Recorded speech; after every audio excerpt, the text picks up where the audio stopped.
حبايبي الحلوين، وحشتوني كتير كتير. الفيديو بتاعنا النهاردة خطير، أتمنى يعجبكم. هنعمل بقى حاجات للعيد. كل سنة وانتم طيبين. اللهم ارزقنا وقفة عرفات جميعا يا رب.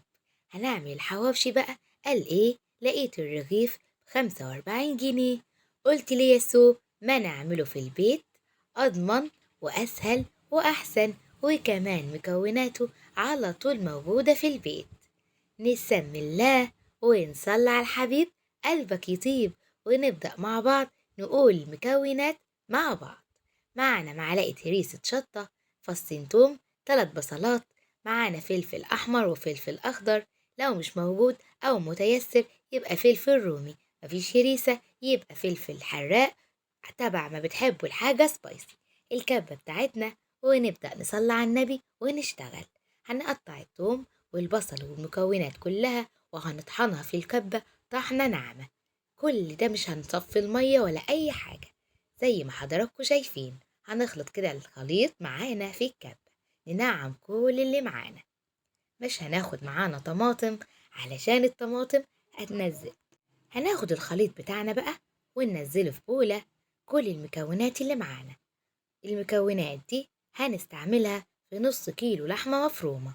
لو عايزة تكتر الكمية تزودي البصل والفلفل وكمان التوم، يعني بدل فصين يبقوا 4، يبقى 6 بصلات، يبقى قرنين شطة، وكمان الفلفلتين يبقوا 4. هناخد نص كيلو لحمة المفرومة معانا، نسبة الدهن عالية شوية. وكمان هنحط بقى نص معلقة ملح، شطة، بابريكا. هنحط كمان كمون، فلفل، ورشة البهارات الحواوشي اللي هي أنا بعملها دي، هي رشة اللحمة. وكمان معانا اللي هي بهارات اللحمة، فلفل، ومعانا زنجبيل، ومعانا قرفة، ومعانا كمان حتة ليا كده هنقطعها أو نبشرها. آخر بهارات عملناها أخدناها هنا الكزبرة الناشفة. هقطع اللية زي ما حضراتكم شايفين، بس أحسن تبشروها أحسن ما تقطعوها. سر بقى حلاوة الحواوشي اللي بنشتريه بالعجين ده اللي هو الحواوشي الاسكندراني، ربع معلقة البيكنج باودر. هنقلب الخليط اللي معانا وعلى التلاجة على طول، علشان كل البهارات وكل المكونات اللي ضفناها للحمة تتشرب منها. نيجي بقى للعجينة ذات نفسها. معانا بولة هنحط فيها معلقتين سكر كبار، معانا معلقتين خميرة كبار، معانا معلقة صغيرة بيكنج باودر، ونقلبهم مع بعض. هنضيف عليهم نص كوباية مية دافية. معانا كيلو دقيق هنضيف عليه رشة ملح، ومعانا معلقتين كبار لبن بودر. هناخد بقى زي ما قلتلكم المية تبقى فترة زي دمعة العين علشان الخميرة بتاعتنا تفرفش وما تموتش. هنصب بقى الخليط ده على الدقيق، ومعانا كمان اللبن البودرة، ونقلب كل ده مع بعضه. وهناخد 4 معالق زبادي كبار أو الزبدية المتوسطة دي. هنقلب بقى كل الخليط ده لغاية ما يتمزج مع بعضه. علشان تطلعي عجينة حلوة ومخدومة، المية تبقى دافية، الخميرة عارفاها نشطة أو لأ، وكمان البيكنج باودر. ما تكتريش المية وانت بتعجني. لازم تحطي جنبك نص كوباية دقيق احتياطي، علشان افرضي العجينة بقت مش مظبوطة نزودها دقيق معانا. وكمان عشان تفردي العجينة معانا بقى هناخد المية حبة في حبة ونقلب بالمعلقة الأول.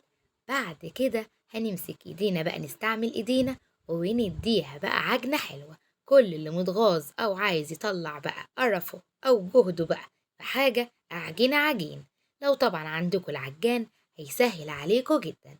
بس والله أنا بحب العجين بإيدي، بحس كده إني بعمل حاجة حلوة. المية زي ما حضراتكم شايفين حبة بحبة، المية دافية. كمان باقي المكونات يعني الزبادي من حرارة المطبخ، مش متلجة. أي حاجة هتعمليها لازم تظبطيها الأول. نقلب على طول كده ونزود معانا ربع كوباية زيت ما يكونش له ريحة. نديها تقليبة كده من فوق لتحت. العجينة بتاعتنا بتلزق في الإيدين، شايفين اهي عجينة العيش بتلزق في الإيد.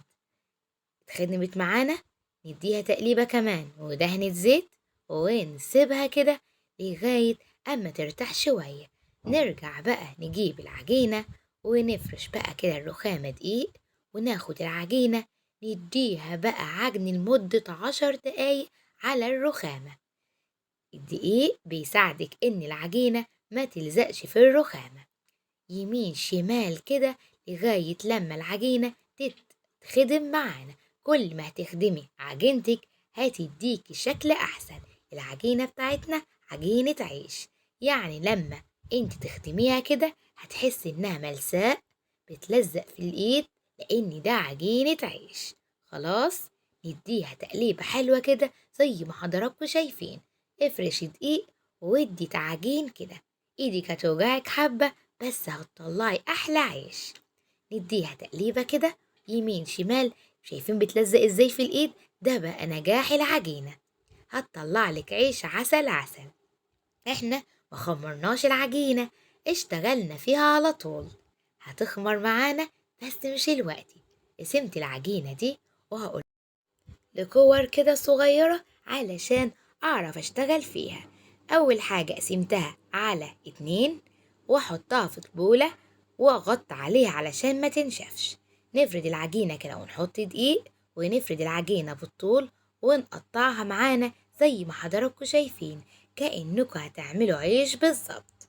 ندي تقسيمة كده، يعني احنا قسمناها الأول القطعة الكبيرة لقطعتين، دي هنقدمها كل واحدة 6 قطع، وحسب ما تحسي ان الرغيف عايزاه كبير او صغير. نبل ايدينا زيت وندهن ايدينا دقيق ونشتغل في العجينة. اول نص معانا قرصنا العجينة اهو، وهنفرشنا الصينية دقيق، ودي تاني طبق هنشتغل بقى في اول عجينة عملناها. نفرش دقيق ونفرد كده.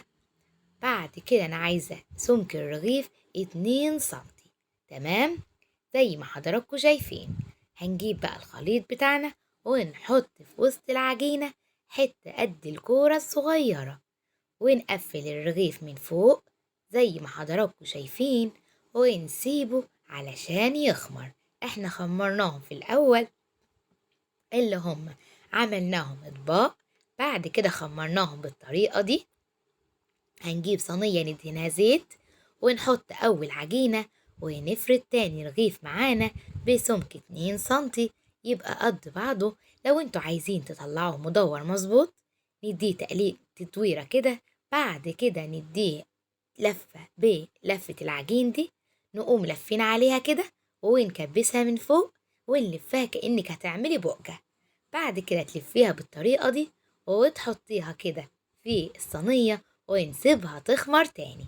هنغطيها ونسيبها تخمر. أول بقى ما اشتغلنا في العجينة فاضل الحتة الصغيرة دي فعملتها نص مركب. نعمل بقى أول حاجة اشتغلنا فيها زي ما حضراتكم شايفين. بعد بقى ما كورنا العيش وحطينا فيه اللحمة، هنقوم دهنين الصينية زيت ومولعين الفرن، ونفرد الرغيف بشويش علشان اللحمة ما تطلعش منه. وهو لما بيتخمر أو بيخمر في جنب كده حلو ونكون مغطيينه، مش اللحمة هتطلع منه خالص وهتاكلي أحلى حواوشي. وكوني بتفردي اللحمة كده افرديها بإيدك علشان ما تاخدش جوه الرغيف، تحسي إنها مكلكعة جوه الرغيف. ممكن تعملي شكل بصبعك كده، وممكن بمنقار اللي هو بنقور بيه البتنجان، المقوار ده ونقور بيه كده. عايزة بقى وش الحواوشي يبقى زي المحلات دهبي كده وحلو، كوباية لبن بتدوب فيها رشة سكر وحتة زبدة صغيرة، وندهن الرغيف ونكون مولعين الفرن.